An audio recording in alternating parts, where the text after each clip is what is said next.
ನಮಸ್ಕಾರ ಸ್ನೇಹಿತರೆ, ಸ್ಕಾಲರ್ಶಿಪ್ ಅಪ್ಡೇಟ್ಗೆ ಸ್ವಾಗತ ಸುಸ್ವಾಗತ. ಓಕೆ, ಈ ಒಂದು ವಿಡಿಯೋದಲ್ಲಿ ನಿಮಗೆ ಬಹಳಷ್ಟು ನಿರೀಕ್ಷಿತ, ಓಕೆ, ಇಷ್ಟು ದಿನ ವೇಟ್ ಮಾಡ್ತಾ ಇದ್ದೆ, ಹಂಗಾಗಿಬಿಟ್ಟು ಭಾಳಷ್ಟು ದಿನ ಆಯಿತು ಬಂದು, ಈಗ ಇದು 1 ವೀಕ್ ಆಯಿತು, ಬಟ್ ನಾನೇ ಒಂದು ವೀಡಿಯೋ ಮಾಡಲಿಕ್ಕಾಗಲಿಲ್ಲ. ಓಕೆ, ಈಗ ನಿಮಗೆ ಹೇಳ್ತಾ ಇದ್ದೀನಿ ನೋಡಿ, ಸ್ಕಾಲರ್ಶಿಪ್ ಬಂದುಬಿಟ್ಟು ಬರೋಬ್ಬರಿ 1,50,000 ಕೂಡ ನಿಮಗೆ, ಅಂದರೆ 1.5 ಲಕ್ಷದವರೆಗೂ ಕೂಡ ಬರ್ಬೋದು. ಓಕೆ, ಯಾರಲ್ಲೇ ಇಲ್ಲಿ ಕೇಸ್ ಇದರಲ್ಲಿ ಏನಾದರೂ ಸೆಲೆಕ್ಷನ್ ಆದರೆ ನಿಮಗೆ ಈ ಥರ ಅಂದರೆ ದೊಡ್ಡ ಅಮೌಂಟ್ ನೋಡಿದ ತಕ್ಷಣ ನಿಮಗೆ ಇದನ್ನೆಲ್ಲ ಸುಮ್ಮನೆ ಫ್ರೀ, ಅಂದರೆ ಸುಮ್ಮನೆ ಹೇಳ್ತಾರೆ, ಸುಮ್ಮನೆ ಬಿಡ್ತಾರೆ, ಬರ್ತಾರೆ, ಹಾಗೆ ಕೊಡಲ್ಲ ಅವರು ಅಂತ ನೀವು ಅನ್ಕೋಬೋದು. ಬಟ್ ನೋಡಿ, ನಿಮಗೆ ಬಂದಿರಲ್ಲ, ಸೊ ಹಂಗಾಗಿಬಿಟ್ಟು ಹಂಗೆ ಅನ್ಕೊಂಡ್ರೆ, ಯಾಕಂದರೆ ನಿಮ್ಮ ಸರೌಂಡಿಂಗ್ ಕೂಡ ನೀವು ನೋಡಿರಲ್ಲ, ಹಂಗಾಗಿಬಿಟ್ಟು ನಿಮ್ಗೆ ಹಂಗೆ ಅನಿಸುತ್ತೆ. ಓಕೆ, ನಾನು ಈಗಾಗಲೇ ಭಾಳಷ್ಟು ಈ ಥರದ್ದು ಬಂದಿರೋದು ನೋಡಿದ್ದೀನಿ, ಹಂಗಾಗಿಬಿಟ್ಟು ನಾನು ಸ್ಟ್ರಾಂಗ್ಲಿ ಬಿಲೀವ್ ಮಾಡ್ತೀನಿ ಎಷ್ಟೊಂದು ಸ್ಕಾಲರ್ಶಿಪ್ ಬಂದಿರೋದನ್ನ, ಹಂಗಾಗಿಬಿಟ್ಟು ಆಕ್ರಿ ಅಂತ ಹೇಳ್ತೀನಿ. ಯಾಕಂದರೆ ಕಣ್ಣಾರೆ ನಮಗೆ ಪ್ರೂಫ್ಸ್ ಇದ್ದಾವೆ ಬಂದಿರೋದು ಕೂಡ. ಈವನ್ ನಮ್ಮ ಬ್ರದರ್ಗೂ ಕೂಡ ಕಂಟಿನ್ಯೂಸ್ ಆಗಿ 2 ವರ್ಷದಿಂದ HDFCದು 50,000 ರೂಪಾಯಿದಂಗೆ 2 ವರ್ಷಕ್ಕೆ ಕೂಡ, ಅಂದರೆ 1 ಲಕ್ಷ ರೂಪಾಯಿ ಈಗಾಗಲೇ ಬಂದೈತೆ. ಅಂದರೆ ಈ ದೊಡ್ಡ ಅಮೌಂಟ್ ಎಲ್ಲ ಬರ್ತಿರ್ತದೆ ನನ್ನ ಟೈಮು. ಏನೇ ಆಗಲಿ, ಓಕೆ, ಮೊದಲು ಈ ವಿಡಿಯೋ ಮೊದಲು ಇದು ಏನು ಸ್ಕಾಲರ್ಶಿಪ್ಪು ಏನು ಅಂತ ಎಲ್ಲನೂ ಕೂಡ ತಿಳ್ಕೊರಿ, ಆಮೇಲೆ ಬೇಕಾದ್ರೆ ಜಡ್ಜ್ ಮಾಡುವರಂತೆ. ಓಕೆ ಸರಿ, ಈಗ ಸ್ಕಾಲರ್ಶಿಪ್ ಬಂದುಬಿಟ್ಟು ಹೆಸರು ಬಂದುಬಿಟ್ಟು ಕೋಟಕ್ ಕನ್ಯಾ ಸ್ಕಾಲರ್ಶಿಪ್ 2024-25 ಪ್ರೋಗ್ರಾಮ್ದಿದೆ. ಈ ಒಂದು ಸ್ಕಾಲರ್ಶಿಪ್ ಯಾರಿಗಪ್ಪ ಅಂತಂದರೆ ಪ್ರೊಫೆಷ್ನಲ್ ಕೋರ್ಸಸ್ನ ಯಾರು ಮಾಡ್ತಿದ್ದೀರೋ ಅಂತಂದರೆ, ಪ್ರೊಫೆಷ್ನಲ್ ಕೋರ್ಸ್ ಅಂದರೆ ನಿಮ್ಗೆ ಗೊತ್ತಿದೆ ಅಂತ, ಕಾಮನ್ ಡಿಗ್ರಿ ಬಿಟ್ಟು BA BCom ಆ್ಯಂಡ್ BSc ಈ ಥರ ಕೋರ್ಸಸ್ಗಳು ಬಿಟ್ಟು ಈಗ ಪ್ರೊಫೆಷ್ನಲ್ ಕೋರ್ಸಸ್ ಯಾರೆಲ್ಲ ಮಾಡ್ತಿದ್ರು ಯಾವಂತ ಎಲ್ಲನೂ ಕೂಡ ಡೀಟೇಲ್ಸ್ ಮುಂದೆ ಹೇಳ್ತೀನಿ. ಆ ಒಂದು ಸ್ಟೂಡೆಂಟ್ಸ್ಗೆ ಬರ್ತದೆ. ಆ್ಯಂಡ್ ಓನ್ಲಿ ಫಾರ್ ವುಮೆನ್ಸ್ ಅಂತಂದರೆ ಇದು ಗರ್ಲ್ಸ್ಗೆ ಮಾತ್ರ ಇರ್ತದೆ. ಗರ್ಲ್ಸ್, ಎಸ್ಪೆಷಲಿ ಗರ್ಲ್ಸ್ ಎಲ್ಲರೂ ಕೂಡ, ಎಷ್ಟೋ ಹುಡುಗರಿಗೆ ಈ ಥರದ್ದು ಸ್ಕಾಲರ್ಶಿಪ್ ಬಗ್ಗೆ ಗೊತ್ತೇ ಇರಲ್ಲ. ಸೊ ಹಂಗಾಗ್ಬಿಟ್ಟು ನೀವು ಮಾತ್ರ ಮಿಸ್ ಮಾಡ್ಕೊಳಕ್ಕೆ ಹೋಗಲೇಬೇಡಿ. ಯಾಕಂದರೆ ಭಾಳಷ್ಟು ಜನ ಅಪ್ಲಿಕೇಶನ್ ಹಾಕೋದಿಲ್ಲ ಈ ಥರದ್ದು. ಬಟ್ ಯಾರು ಕೆಲವೊಂದಿಷ್ಟು ಜನ ಹಾಕಿರ್ತಾರೆ, ಅವ್ರು ಸೆಲೆಕ್ಷನ್ ಆಗ್ತಾರೆ, ಅವರಿಗೆ ಬರುತ್ತೆ. ಓಕೆ, ಹಂಗಾಗ್ಬಿಟ್ಟು ನಿಮ್ಗೆ ಹೇಳ್ತಿದ್ದೀನಿ. ಸರಿ, ಈಗ ಡೈರೆಕ್ಟ್ ವಿಷಯಕ್ಕೆ ಬಂದುಬಿಡ್ತೀನಿ, ಏನೇನಿದೆ ಎಲ್ಲನೂ ಕೂಡ ತಿಳ್ಕೊಳ್ಳೋಣಂತೆ. ಓಕೆ, ಈ ಕ್ಲಾಸ್ 12 75% ಆಗಿರಬೇಕು, ನಾನು ಮುಂಚೆನೇ ಹೇಳಿದ್ದೆ ನಿಮಗೆ. ಓಕೆ ಸರಿ, ಇದರಲ್ಲಿ ನೀವು ಫಸ್ಟ್ ಆಫ್ ಆಲ್ ಯಾರೆಲ್ಲ ಎಲಿಜಿಬಿಲಿಟಿ ಇದ್ದೀರಪ್ಪ ಅಂತಂದರೆ, ಎಲಿಜಿಬಿಲಿಟಿ ಯಾರೆಲ್ಲ ಇರ್ತಾರೆ ನೋಡೋದಂತಂದರೆ, ನಿಮಗೆ ಸ್ಟೂಡೆಂಟ್ ಅಕ್ರಾಸ್ ಎಲ್ಲ ಇಂಡಿಯಾದಲ್ಲಿ ಇರುವಂಥ ಹುಡುಗಿಯರಿಗೆ ಎಲ್ಲರೂ ಕೂಡ ಇದು ಅಪ್ಲೈ ಆಗುವಂಥದ್ದು. ಬಟ್ PUCಯಲ್ಲಿ ಮಸ್ಟ್ ನೀವು 75% ತಗೊಂಡಿರಬೇಕು. ಅಥವಾ ಇನ್ ಕೇಸ್ ನೀವು ಆಗಲೇ ಸೆಕೆಂಡ್ ಸೆಮ್ 4th ಸೆಮ್ ಈ ರೀತಿ ಪ್ರೊಫೆಷ್ನಲ್ ಕೋರ್ಸಸ್ ಯಾರೆಲ್ಲ ಕಲಿತಾ ಇದ್ರು ನೋಡ್ರಿ, ಅವರು CGPA 7.5 ಆಗಲೇಬೇಕು ಅಟ್ಲೀಸ್ಟ್. ಓಕೆ, 75% PUC ಆಗಿರಬೇಕು ಅಟ್ಲೀಸ್ಟ್ ಅಂದರು. ಇಲ್ಲಾಂತಂದರೆ CGPA ಮುಖಾಂತರ ನೀವು ಇನ್ ಕೇಸ್ ಕ್ಯಾಲ್ಕುಲೇಷನ್ ಮಾಡಿದರೆ 7.5 ಆಗಿರಬೇಕು. ಓಕೆ, ಆ್ಯಂಡ್ ಫ್ಯಾಮಿಲಿ ಇನ್ಕಮ್ ಬಂದುಬಿಟ್ಟು 6 ಲಕ್ಷಕ್ಕಿಂತ ಮೇಲೆ ಇರಬಾರ್ದು, 6 ಲಕ್ಷದ ಒಳಗಡೆನೇ ಇರಬೇಕಾಗಿರ್ತದೆ. ಆ್ಯಂಡ್ ಓಕೆ, ಈಗ ಹೇಳಿದೆ ನಾನು, ಈಗ ಗರ್ಲ್ಸ್ಗೆ ಮಾತ್ರ ಅಂತ ಹೇಳಿದೆ. ಬಟ್ ಯಾವ್ಯಾವ ಕೋರ್ಸ್ ಅಂತ ಹೇಳಿಲ್ಲ, ಇವಾಗ ಕೋರ್ಸ್ ಹೇಳ್ತೀನಿ ನೋಡ್ರಿ ಯಾರ್ಯಾರು ಅಂತಂದು. ಇಲ್ಲಿ ಕಾಣಿಸ್ತಿದೆ ನೋಡಿ ನಿಮಗೆ. ಓಕೆ, ಈಗ engineering, MBBS, BDS and LLB ಮಾಡೋರಿಗೆ, and BSc nursing, B pharmacy and integrated BS BMS ಅಂತ ಬರ್ತದೆ, ಅಥವಾ BS ರಿಸರ್ಚ್ ಇನ್ ISER ಅಂತ ಕರಿತೀವಿ ನಾವು. ಆ್ಯಂಡ್ IISc ಇವೆಲ್ಲ ಸಬ್ ಕೋರ್ಸಸ್ ಇರ್ತವೆ. ಇದ್ರ ಬಗ್ಗೆ ಅಷ್ಟೊಂದು ಜಾಸ್ತಿ ನಮ್ಗೆ ನಾಲೆಡ್ಜ್ ಇಲ್ಲ. ಓಕೆ, ಈ ರೀತಿ ಅಂತ ನಿಮ್ಗೆ ನಾರ್ಮಲಾಗಿ ನಿಮ್ಗೆ ಗೊತ್ತಿರೋ ಬಗ್ಗೆ, ನಿಮಗೆ ಇಂಜಿನಿಯರಿಂಗ್ ಮಾಡಿರ್ತೀರ ಅಥವಾ MBBS BDS ಅಥವಾ LLB ಮಾಡಿರ್ತಾವೆ, BS nursing, B pharmacy. Okay, ಅದೇ ರೀತಿ ಕೆಲವೊಂದಿಷ್ಟು ಆರ್ಕಿಟೆಕ್ಚರ್ ಅಂತ ಬರ್ತಿದೆ ನೋಡ್ರಿ, ಅವನ್ನೇನಾದರೂ ನೀವು ಮಾಡಿದ್ರೆ ಅಂತಂದ್ರೆ ಇವೆಲ್ಲನೂ ಕೂಡ ಪ್ರೊಫೆಷ್ನಲ್ ಕೋರ್ಸಸ್. ಓಕೆ, ಒಟ್ಟಾರೆ ಪ್ರೊಫೆಷ್ನಲ್ ಕೋರ್ಸಸ್ ಮಾಡಿರ್ತಕ್ಕಂಥ ಸ್ಟೂಡೆಂಟ್ಸು, ಅದರ ಹುಡುಗಿರು ಮಾತ್ರ ನೀವು ಅಪ್ಲಿಕೇಶನ್ ಹಾಕಬಹುದು. ಓಕೆ, ಯಾರೆಲ್ಲ ಎಲಿಜಿಬಿಲಿಟಿ ಇಲ್ಲಪ್ಪ ಅಂತಂದರೆ, ಈಗ ಕೋಟಕ್ ಕನ್ಯಾ ಮಹೀಂದ್ರ ಗ್ರೂಪ್ ಅಂತ ಬರ್ತಿರೋದು. ಓಕೆ, ಇವ್ರು ಮಹೀಂದ್ರ ಗ್ರೂಪ್ ಬರ್ತಾರೋ, ಹಂಗಾಗ್ಬಿಟ್ಟು ಅದರಲ್ಲಿ ಯಾರು ಕೂಡ ಅವ್ರ ಪೇರೆಂಟ್ಸ್ ಮಕ್ಕಳಾಗಿರ್ಬಾರ್ದು ಒಂದು. ಆ್ಯಂಡ್ ಬರ್ಡಿ ಫಾರ್ ಸ್ಟಡಿ ಇಲ್ಲಿ ಕಾಣಿಸ್ತೀವಿ ನೋಡ್ರಿ, ಅದರಲ್ಲಿ ಯಾರು ಕೂಡ ವರ್ಕ್ ಮಾಡ್ತಾ ಇರಬಾರ್ದು ಅವ್ರ ಪೇರೆಂಟ್ಸು. ಓಕೆ, ಹಂಗಿತ್ತಂದರೆ ಆ ಒಂದು ಸ್ಟೂಡೆಂಟ್ಸ್ ಎಲ್ಲರೂ ಕೂಡ ಎಲಿಜಿಬಲ್ ಇರ್ತಾರೆ ಅಪ್ಲಿಕೇಶನ್ ಹಾಕೋಕ್ಕೆ. ಇದರಿಂದ ನಾನು ಹೇಳಿದೆ ಬರೋಬ್ಬರಿ 1.5 ಲ್ಯಾಕ್ ನಿಮಗೆ ಬೆನಿಫಿಟ್ ಅನ್ನೋದು ಬರ್ತದೆ. ಓಕೆ, ಅಂದರೆ 4 ವರ್ಷದ ಕೋರ್ಸ್ ಆದರೂ ತೊಗೊರಿ ಅಥವಾ 5 ವರ್ಷದ ಕೋರ್ಸ್ ಆದರೂ ಇರಲಿ. ಓಕೆ, ಅಂದರೆ ಪ್ರೊಫೆಷ್ನಲ್ ಕೋರ್ಸ್ ಒಬ್ಬೊಬ್ಬರು 4 ವರ್ಷ ಇರ್ತದೆ, ಒಬ್ಬೊಬ್ರು 5 ವರ್ಷ ಇರ್ತದೆ. ಓಕೆ, ಅಂದರೆ ಒಂದು ಸರ್ತಿ ನಿಮಗೆ ಸೆಲೆಕ್ಷನ್ ಆತಂದರೆ 4 ವರ್ಷನೂ ಕೂಡ ಬರ್ತದೆ, ಅಥವಾ 5 ವರ್ಷ ಇತ್ತಂದರೆ 5 ವರ್ಷನೂ ಕೂಡ ಬರ್ತದೆ.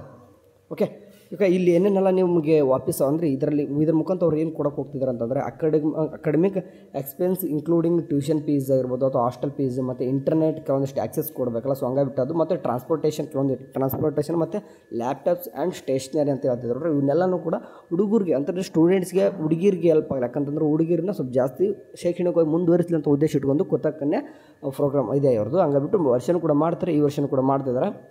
ಓಕೆ, ನಿಮಗೆ ದೊಡ್ಡ ಅಮೌಂಟ್ ನೋಡಿದ ತಕ್ಷಣ ಗಾಬರಿ ಆಗ್ಬಿಡ್ರಿ, ಯಾಕಂದರೆ 1.5 ಲಕ್ಷ ಅಂತಂದು ನಿಮ್ಗೆ ಅನಿಸುತ್ತೆ. ಬಟ್ ಇನ್ ಕೇಸ್ ಸೆಲೆಕ್ಷನ್ ಆಗಿದ್ರೆ ಮಾತ್ರ ನಿಮ್ಮಂಥ ಲಕ್ಕಿ ಯಾರೂ ಇಲ್ಲ. ಓಕೆ, ಹಾಕ್ರಿ ನೋಡೋಣ. ಓಕೆ, ಇಷ್ಟು ಜನ ನೋಡಿದಾರ, ಎಷ್ಟು ಜನನೂ ಅಪ್ಲಿಕೇಶನ್ ಹಾಕ್ರಿ. ಇದರಲ್ಲಿ ಎಲ್ಲರೂ ಸೆಲೆಕ್ಷನ್ ಅಂತೂ ಆಗಲ್ಲ, ನಾನು ಹೇಳ್ತೀನಿ. ಮೇ ಬಿ ಒಂದು 40ರಿಂದ 50 ಸ್ಟೂಡೆಂಟ್ಸ್ ಆದರೂ, ಯಾಕಂದರೆ ಸುಮಾರು ಒಂದು 5ರಿಂದ 10 ಸಾವಿರ ಜನ ನೋಡಿದ್ರೆ ಅಂತಂದರೆ ಈ ಒಂದು ವಿಡಿಯೋನ. ಓಕೆ, ಅದರಲ್ಲಿ ನಾನು ಒಂದು ಎಕ್ಸ್ಪೆಕ್ಟೇಷನ್ ಒಂದು 50ರಿಂದ 60 ಸ್ಟೂಡೆಂಟ್ಸ್ ಆದರೂ ಕೂಡ ಸೆಲೆಕ್ಷನ್ ಆದರೂ ಕೂಡ ನನಗೆ ಖುಷಿ ಇರ್ತದೆ. ಆ್ಯಂಡ್ ಅದೇ ರೀತಿಯಾಗಿ ಡಿಸ್ಕ್ಲೇಮರ್ ಅಂತ ಕೊಟ್ಟಿದ್ದಾರೆ. ಡಿಸ್ಕ್ಲೇಮರಲ್ಲಿ ಏನು ಕೊಟ್ಟಿದ್ದಾರೆ ಅಂತಂದರೆ 1.5 ಲಕ್ಷನೂ ಕೊಡಬೇಕಂತ ಏನಿಲ್ಲ, ಅವರು ಕೋರ್ಸ್ ಮೇಲೆ ಡಿಪೆಂಡ್ ಆಗುತ್ತೆ ಅಂತ ಹೇಳ್ತಿದ್ದಾರೆ. ಹಂಗಾಗ್ಬಿಟ್ಟು ಅಂದರೆ ಎಷ್ಟು ಅಮೌಂಟ್ ಕೊಡಬೇಕು. ಫಾರ್ ಎಕ್ಸಾಂಪಲ್ ಈಗ ಗೌರ್ಮೆಂಟ್ ಕಾಲೇಜಲ್ಲಿ BS ನರ್ಸಿಂಗ್ ಸ್ಟೂಡೆಂಟ್ಸ್ ಕಲಿತಾ ಇದ್ದಾನಪ್ಪ, ಸ್ಟಡಿ ಮಾಡ್ತಿದ್ದಂದ್ರೆ ಅವ್ನಿಗೆ 1.5 ಲಕ್ಷ ತನಕ ಏನು ಕೊಡಲ್ಲ. ಓಕೆ, ಕೊಡ್ತಾರೆ ಅಂದರೆ ಮಿನಿಮಮ್ ಅಂದರೆ 50,000 ರೂಪಾಯಿ ಅಂದರೆ ಎಲ್ಲರೂ ಕೂಡ ಬಂದೇ ಬರ್ತದೆ. ಓಕೆ, ಮ್ಯಾಕ್ಸಿಮಮ್ ನಾನು ನೋಡಿದ ಪೈಕಿ ಎಲ್ಲರೂ ಕೂಡ 1.5 ಲಕ್ಷನೇ ಕೊಟ್ಟಿದ್ದಾರೆ. ಅಂತಂದರೆ 1.5 ಲಕ್ಷನೇ ಅಂದರೆ ಇಬ್ಬರು ಸ್ಟೂಡೆಂಟ್ಸ್ ಕೂಡ ಬಂದಿದೆ. ಅಂದರೆ ಅವ್ರು ಚೆನ್ನಾಗಿ ಕೂಡ ಮಾರ್ಕ್ಸ್ ತೊಗೊಂಡಿದ್ದಾರಪ್ಪ, 97 98% ಎಲ್ಲ ಇತ್ತು, ಅದಕ್ಕೆ ಬಂದಿತ್ತು. ಹೇಳಕ್ಕೆ ನೀವು ಮಾಡ್ಕೊರಿ, ಬರ್ತದ, ಹಾಗೇನಿಲ್ಲ. ಅಂದರೆ ನನಗೆ ಗೊತ್ತಿರೋರು ಹೇಳಿದೆ ನಾನು.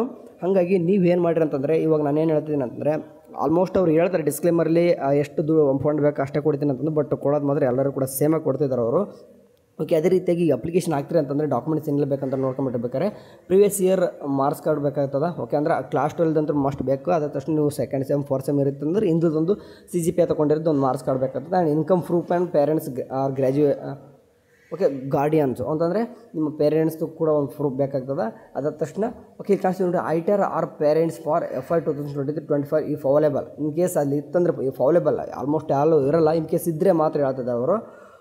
ಓಕೆ, ಅದೇನು ನಡೀತದ ಬಿಟ್ಟಾಕ್ರೆ ನಡೀತದೆ. ಆ್ಯಂಡ್ ಫೀ ಸ್ಟ್ರಕ್ಚರ್ ಅಂದರೆ ನಿಮ್ಮ ಅಕಾಡೆಮಿಕ್ ನಿಮ್ದು ಎಷ್ಟು ಫೀಸ್ ಇದೆ. ಯಾಕಂದರೆ ವಾಪಸ್ ಅವರು 1.5 ಲಕ್ಷ ಕೊಡ್ತೀನಿ ಅಂತ ಹೇಳ್ತಾರೆ, ಬಟ್ ಬೇಸ್ಡ್ ನಿಮ್ಮ ಅವ್ರ ಫಂಡ್ ಮೇಲೆ ಕೊಡ್ತೀನಿ ಅಂತ ಹೇಳ್ತಾರಲ್ಲ, ಹಂಗಾಗ್ಬಿಟ್ಟು ನಿಮ್ಮದು ಎಷ್ಟು ಫೀ ಸ್ಟ್ರಕ್ಚರ್ ಬಗ್ಗೆ ಹಾಕ್ಬೇಕು. And bonafide student of certificate ಅಥವಾ letter from college, bonafide certificate ಕಾಲೇಜಿಗೆ ಕೂಡ ಬರ್ಸ್ಕೊರಿ, ಕೊಡ್ತಾರೆ, ಹಂಗೇನಿಲ್ಲ. College seat allocation documentation. Okay, ನಿಮಗೆ ಸೀಟ್ ಅಲಾಟ್ಮೆಂಟ್ ಆಗಿದೆ ಅಲ್ವಾ, ಅದ್ರದ್ದು ಅಲಾಟ್ಮೆಂಟ್ ಡಾಕ್ಯುಮೆಂಟೇಷನ್ ಬೇಕಾಗ್ತದೆ. ನೀವು ಆಲ್ಮೋಸ್ಟ್ ನಮ್ಮ ಹುಡುಗರು ಕಡೆಯಿಂದ ಇರ್ತಾರೆ, ಸೊ ಹಂಗಾಗ್ಬಿಟ್ಟು ನೀವು ಅಲಾಟ್ಮೆಂಟ್ ತೊಗೊರಿ.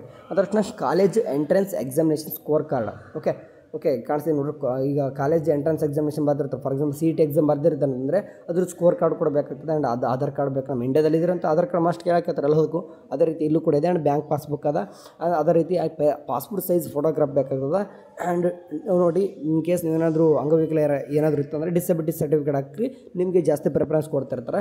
And death certificate of parents, ನಿಮ್ಮ ಪೇರೆಂಟ್ಸ್ ಯಾರಾದರೂ ಇನ್ ಕೇಸ್ ಡೆತ್ ಆಗಿದ್ದರೆ ಅವ್ರದ್ದು ಕೂಡ ಅಂದರೆ ಸರ್ಟಿಫಿಕೇಟ್ ತಗೋರಿ. ಅಂತಂದರೆ ಇವ್ರಿಗೆ ಮೊದಲು ಆದ್ಯತೆ ಕೊಡೋದು ಯಾರಿಗೆ ಬಂದರೆ ಇವ್ರಿಗೆ ಡಿಸಬಿಲಿಟಿ ಮತ್ತು ಪೇರೆಂಟ್ಸ್ ಯಾರಾದರೂ ಇರದೇ ಹೋದರೆ ಅಂಥವ್ರಿಗೆ ಮಾತ್ರ ಜಾಸ್ತಿ ಪ್ರಿಫರೆನ್ಸ್ ಕೊಡ್ತಿರ್ತಾರೆ. And photograph of the house, ನಿಮ್ಮ ಮನೆ ಯಾವ ರೀತಿ ಇದೆ ಅಂತ ಒಂದು ಸ್ಟ್ರಕ್ಚರ್ ಬೇಕು. ಹಂಗಾಗ್ಬಿಟ್ಟು ನಿಮ್ಮ ಮನೆಯದು ಒಂದು ಫೋಟೋನು ಕೂಡ ಹಾಕ್ರಿ.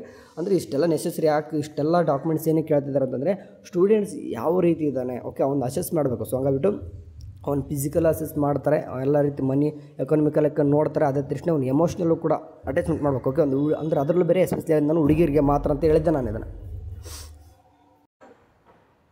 ಒಬ್ಬ ಗರ್ಲ್ಸ್ ಏನಾದರೂ ಸ್ಟಡಿ ಮಾಡ್ತಿದ್ದಾರೆ ಅಂತಂದರೆ 108 ಸಮಸ್ಯೆಗಳು ಬರ್ತಾ ಹೋಗ್ತವೆ. ಓಕೆ, ಹಂಗೆ ಅದೇ ರೀತಿಯಾಗಿ ಇಲ್ಲೂ ಕೂಡ ಆಗುತ್ತೆ. ಸೊ ಹಂಗಾಗ್ಬಿಟ್ಟು ಇದನ್ನೆಲ್ಲನೂ ಕೂಡ ಅವಾಯ್ಡ್ ಮಾಡಿ ಅವ್ರು ಎಕನಾಮಿಕಲಿ ಸ್ವಲ್ಪ ಇಂಪ್ರೂವ್ಮೆಂಟ್ ಆಗಲಿ ಅಂತ ಉದ್ದೇಶ ಇಟ್ಕೊಂಡು ಕೋತಕ್ಕನ್ನೇ ಅವ್ರು ಒಳ್ಳೆ ಕೆಲಸ ಮಾಡ್ತಿದ್ದಾರೆ ಸಮಾಜದಲ್ಲಿ. ಸೊ ಒಳ್ಳೆ ರೀತಿ ಮುಂದುವರಲಿ. ಆ್ಯಂಡ್ ಇಲ್ಲಿ ಅಪ್ಲಿಕೇಶನ್ ಹಾಕೋಕ್ಕೆ ನಿಮಗೆ ಅದೇ ರೀತಿಯಾಗಿ ಇಲ್ಲಿ ಕಾಣಿಸ್ತಿದ್ದೀನಿ ನೋಡಿರಿ, ಬಡ್ಡಿ ಫಸ್ಟ್ ಏಡ್ದಲ್ಲಿ ಇದನ್ನ ಲಿಂಕ್ ಬೇಕಾದ್ರೆ ಕೊಡ್ತೀನಿ ನಿಮಗೆ. ಓಕೆ, ಕಾಮೆಂಟ್ ಸೆಕ್ಷನಲ್ಲಿ ಕೊಡ್ತೀನಿ ಅಥವಾ ವಾಟ್ಸಪ್ ಚಾನಲ್ ಆದರೂ ಕೊಟ್ಟಿರ್ತೀನಿ. ಡೈರೆಕ್ಟ್ ಓಪನ್ ಮಾಡಿಕೊಂಡು ಇಲ್ಲಿ ಅಪ್ಲೈ ನೋ ಮೇಲೆ ಕ್ಲಿಕ್ ಮಾಡಿಕೊಂಡು ಯಾರಾದರೂ ಬಡ್ಡಿ ಫಸ್ಟ್ ಏಡಲ್ಲಿ ಇನ್ನೂ ಕೂಡ ರಿಜಿಸ್ಟ್ರೇಷನ್ ಮಾಡ್ಕೊಂಡಿಲ್ಲ ಅಂತಂದರೆ ರಿಜಿಸ್ಟ್ರೇಷನ್ ಮಾಡಿಕೊಂಡು ಅದಾದ ತಕ್ಷಣ ಕೆಲವೊಂದಿಷ್ಟು ಎಲ್ಲನೂ ಕೂಡ ಡಾಕ್ಯುಮೆಂಟೇಷನ್ ಕೇಳ್ತೀವಿ. ಈಗೆಲ್ಲ ಏನೇನಿದ್ದು ನೋಡಿ ಎಲ್ಲನೂ ಕೂಡ ಸ್ಕ್ಯಾನ್ ಮಾಡಿ ಅಪ್ಲೋಡ್ ಮಾಡಬೇಕಾಗ್ತದೆ. ಅಥವಾ ಫೋಟೋನಾದರೂ ಡೈರೆಕ್ಟ್ ಅಪ್ಲೋಡ್ ಮಾಡ್ತೀನಿ ಅಂದರೂ ಕೂಡ ಎಷ್ಟು KB ಒಳಗೆ ಇರಬೇಕು, ಅಪ್ಲೋಡ್ ಮಾಡಿರಿ.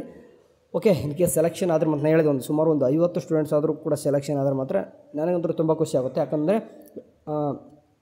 ಹುಡುಗಿರಿಗೆ ಇದು ಬೇಕು. ಯಾಕಂದರೆ ಎಷ್ಟೋ ಜನ ನಾನು ನೋಡಿದ್ದೀನಿ, ಈ ದುಡ್ಡಿದೆ ಕಾರಣ ಎಷ್ಟೋ ಜನ ಸಫರ್ ಅಂದರೆ ಬಿಟ್ಬಿಡ್ತಾರೆ, ಕೋರ್ಸ್ನ ಅರ್ಧಂಬರ್ಧ ಬಿಟ್ಟು ಹೋಗಿರೋದು ನೋಡಿದ್ದೀನಿ. ಬಟ್ ಇದು ಯಾರಾದರೂ ಸೆಲೆಕ್ಷನ್ ಆಗಿ ಬಂತಂದರೆ ತುಂಬ ಖುಷಿ. ಓಕೆ, ಎನಿವೇ ಇದೇ ರೀತಿ ಏನಾದರೂ ಒಂದು ಸ್ಕಾಲರ್ಶಿಪ್ ಬಂತಂದರೆ, ಏನಾದರೂ ಡೀಟೇಲ್ಸ್ ಬಂತಂದರೆ ನಮ್ಮ ಚಾನಲ್ ತಿಳಿಸ್ತಿರ್ತೀನಿ. ಹಂಗಾಗ್ಬಿಟ್ಟು ವಾಟ್ಸಪ್ ಚಾನಲ್ಗೆ ಜಾಯ್ನ್ ಆಗಿ. Thank you for watching. Have a next day. Bye.